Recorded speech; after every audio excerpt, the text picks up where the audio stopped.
ہے کہ میں محبوب کے رنگ میں ڈھل جاؤں، عشق تو کہتا ہے کہ مجھ پہ محبوب کا رنگ چڑھ جائے، عشق تو کہتا ہے کہ میں محبوب کے کردار میں، اس کی رفتار میں، اس کے شب و روز کے اندر اپنے آپ کو گم کروں، بلکہ عاشق تو محبوب میں گم ہی ہونا چاہتا ہے اور یوں فریاد کرتا ہے ایسا گما دے ان کی ولا میں خدا ہمیں، ڈھونڈا کرے پر اپنی خبر کو خبر نہ ہو۔ جب تک اپنی جان سے زیادہ حضور سے عشق نہیں کرو گے تب تک کہ کامل اور سچے مومن نہیں ہو سکتے۔ ہم نے تو نیند سے پیار کیا، بڑی معافی کے ساتھ، نیند سے، فجر کی نماز میں نیند سے پیار کر کے سونے والوں، جو قوم اپنے نبی اور اپنی نماز سے زیادہ اپنی نیند سے پیار کرے، بولو کون سا مومن؟ فاروق اعظم کہے میں آپ سے زیادہ جان سے پیار کرتا ہوں، حضور نے کہا بھی تو کامل مومن نہیں ہوا، فاروق اعظم کو کہا۔ تو ہم اگر نیند سے زیادہ پیار کر رہے ہیں معاذ اللہ، بتائیے، حالانکہ ہماری نیت یہ نہیں ہوتی، مجھے معلوم ہے لاشعوری طور پہ ہو رہا ہے جو بھی ہو رہا ہے، مال سے زیادہ پیار ہے، نبی سے اتنا پیار نہیں۔ آپ کہیں گے کیسے؟ میں نے کہا بتاؤ بھائی، ایک طرف نبی کا منادی اعلان کر رہا ہے حی علی الصلاح، دوسری طرف دکان بلا رہی ہے، کس کی طرف جاتے ہو؟ مسجد کی طرف جاتے ہو کہ دکان کی طرف جاتے ہو؟ تو کس سے پیار ہے؟ پیسوں سے؟ جو پیسے قبر کے باہر چھوڑ کے مرنا ہے اس سے اتنا پیار ہے، اور جس نبی نے قبر میں آ کر ہماری مدد کرنا ہے اس سے کیا پیار کیا؟ پیار کرنے کی بات آسان ہے، عشق کرنے کی بات، بھائیو یہ کوئی لڑکیوں سے پیار کا معاملہ نہیں ہے کہ ایک گلاب دے کر کے آپ عاشق بن جائیں، یہ وہ میٹر نہیں ہے۔ یہ بچوں سے پیار کا معاملہ نہیں ہے کہ بچوں کو چوم کر آپ عاشق بن جائیں، یہ بچوں کا کھیل ہی نہیں ہے۔ عشق والوں کے لیے ابو بکر صدیق ہونا ضروری ہے، عشق والوں کے لیے عمر ابن خطاب ہونا ضروری ہے، عشق والوں کے لیے عثمان ذو النورین ہونا جیسا ضروری ہے، عشق والوں کے لیے علی، آپ جانتے عثمان ذو النورین کو؟ بھائی جو نبی کے عشق میں کعبے کا طواف چھوڑ دے، توجہ ہے آپ کی، سننا چاہ، حدیث پڑھ رہا ہوں، حدیث سن لیں۔ جب صلح حدیبیہ کے موقع پر، توجہ کریں، کیا بات آ گئی ہے، بہت نازک بات آ گئی ہے، غور سے سنیں۔ حدیبیہ کے موقع پہ رسول اللہ نے کہا عثمان تم جاؤ، تمہاری عزت کافر بھی کرتے ہیں، جاؤ، تمہارے احسانات ہیں ان لوگوں پر، مکے والوں پر، تم جا کے بات کرو کہ حضور لڑنے نہیں آئے، عمرہ کرنے آئے، عمرہ کرنے دو۔ عثمان غنی مکہ گئے، مکہ شریف گئے، علماء سے پوچھو اگر کوئی احرام میں مکہ جائے تو اس کے لیے سب سے افضل پہلا کام کیا ہے؟ اس کے لیے سب سے افضل پہلا کام یہ ہے مکہ جانے والوں کے لیے کہ وہ جائے اور سیدھا عمرہ کرے، احرام میں گئے عمرے کے لیے تو عمرہ کرے۔ عثمان غنی مکہ گئے حضور کے حکم پر، ادھر صحابہ آپس میں باتیں کرنے لگے، عثمان کتنا خوش نصیب ہے، ہم تو یہیں پڑے ہوئے، وہ مکہ چلے گئے، وہ طواف کر رہے ہوں گے، صفا مروہ کی صحیح کر رہے ہوں گے، زمزم پی رہے ہوں گے، اور ہم یہاں پڑے ہوئے۔ ادھر عثمان غنی مکے میں کئی دن تک رہے، نہ حرم میں گئے، نہ طواف کیا، نہ کعبے کا دیدار کیا، نہ زمزم پیا، نہ صفا مروہ کی صحیح کی۔ یہ عثمان غنی، لوگ صحابہ کی بات کرتے ہیں، یہ صحابہ کا عشق دیکھو، صحابہ کا عشق دیکھو، صحابہ کے نام پہ سیاست کرتے ہو، صحابہ کا عشق دیکھو، یہ صحابہ ہیں، اور جیسے احرام میں گئے تھے ویسے ہی احرام میں واپس آئے، عمرہ کیے بغیر واپس آئے۔ پوچھو علماء سے جو مکہ جائے احرام پہن کر اور بغیر عمرہ کے واپس آئے کیا حکم اس کے لیے؟ لیکن سارے حکم آپ کے لیے ہے، عاشقوں کا اپنا مزاج ہے، عاشقوں کا۔ جب عثمان غنی حالت احرام میں واپس آئے تو اللہ کے رسول نے فرمایا عثمان تیرے بھائی لوگ تیرے بارے میں کیا کہہ رہے ہیں ذرا سن۔ عثمان غنی گئے، صحابہ سے کہا کیا کہہ رہے تھے؟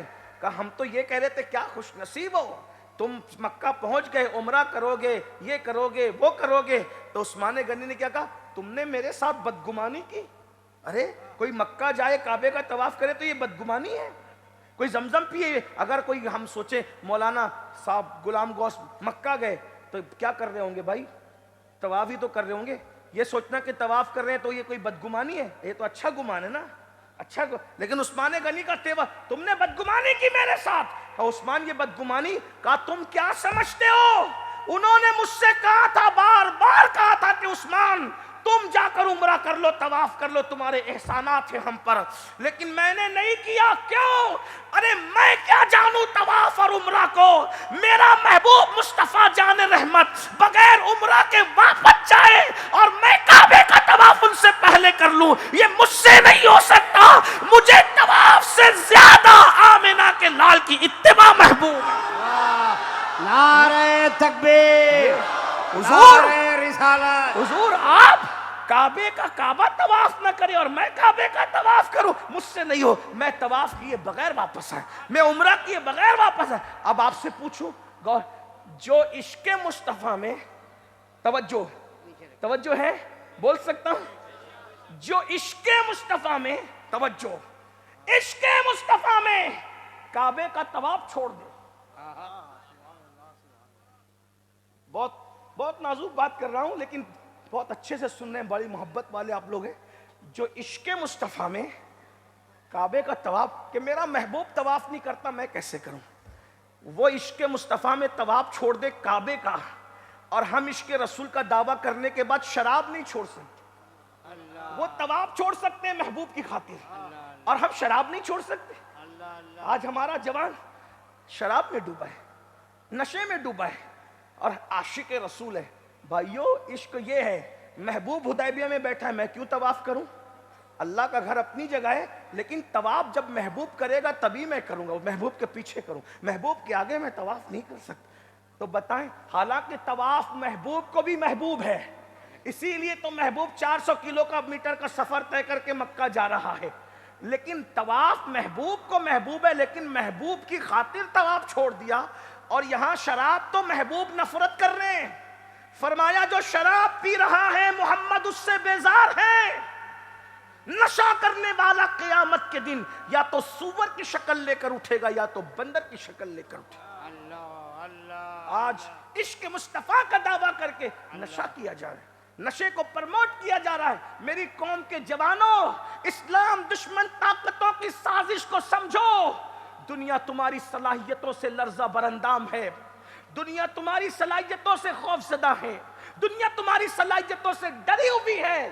وہ جانتے ہیں کہ مسلمان جوانوں کو پڑھنے مت دو، ان کو تجارت مت کرنے دو، ان کو آگے مت بڑھنے دو، ان کو اسٹڈی مت کرنے دو، اس لیے کہ جس دن یہ پڑھیں گے ان کا مقابلہ کوئی نہیں کر سکتا، جس دن یہ پڑھیں گے ان سے آگے کوئی نہیں بڑھ سکتا، جس دن یہ تجارت کریں گے ان سے آگے کوئی تجارت میں نہیں بڑھ سکتا۔ اس لیے ہمارے جوانوں کو مفلوج کرنے کے لیے، ناکارہ کرنے کے لیے، بے کام کرنے کے لیے آج ہمارے جوانوں کو کہیں شراب کا، کہیں نشے کا، کہیں ایم ڈی کا، کہیں ہیروئن کا عادی بنایا جا رہا ہے، اور ہمارے جوان غلط صحبت کی وجہ سے کوئی شراب کا عادی بن رہا ہے، کوئی نشے کا عادی بن رہا ہے۔ اے میری قوم کے جوانوں، یہ ہمارے دل کا درد ہے۔ اے میری قوم کے جوانوں، تم نشے کے لیے نہیں، تم شراب کے لیے نہیں، تم تاج کے پتوں کے لیے نہیں، تم عورتوں کی ناجائز محبتوں میں پھنسنے کے لیے نہیں، تم بہت قیمتی ہو۔ ایک جوان صرف اپنے ماں باپ کا سرمایہ نہیں ہے، ایک جوان پوری قوم کا سرمایہ ہے۔ اے میری قوم کے جوانوں، جس قوم کا جوان بگڑ جاتا ہے اس قوم کی کو مسک کر دیا جاتا ہے، اس قوم کو صفحہ ہستی سے مٹا دیا جاتا ہے۔ جس قوم کا جوان نشہ کرے گا اس قوم کی بیٹیوں کی آبرو محفوظ نہ رہے گی، جس قوم کا جوان نشہ کرے گا وہ قوم کبھی ترقی نہ کر سکے گی، جس قوم کا جوان نشہ کرے گا وہ قوم جہالت کی وادیوں میں بھٹکتی رہے گی، جس قوم کا جوان نشہ کرے گا وہ قوم غربت کی چکی میں پستی رہے گی۔ اس لیے کہ نشہ کرنے والا نہ پڑھ سکتا ہے، نہ کاروبار کر سکتا ہے، نہ کچھ اور کام کر سکتا ہے، وہ تو بے ہوش ہو کر گٹروں کے کنارے پڑا رہے گا، وہ تو بے ہوش ہو کر کے بستروں میں پڑا رہے گا۔ اے میری قوم کے جوانوں، نہیں، ہم نشے کے لیے نہیں آئے تھے، ہم تو نشے کے خاتمے کے لیے آئے تھے، اور کسی پر توجہ نہیں کرتے۔ کم سے کم اپنے بچوں سے تو پیار کر لو۔ جو باپ نشہ کرتا ہے اس کے بچوں کو ہر جگہ جو ہے وہ تانے سننے پڑتے ہیں، اس کا باپ تو نشیڑی ہے، اس کا باپ تو گٹروں کے کنارے نشہ کر کے پڑا رہتا ہے،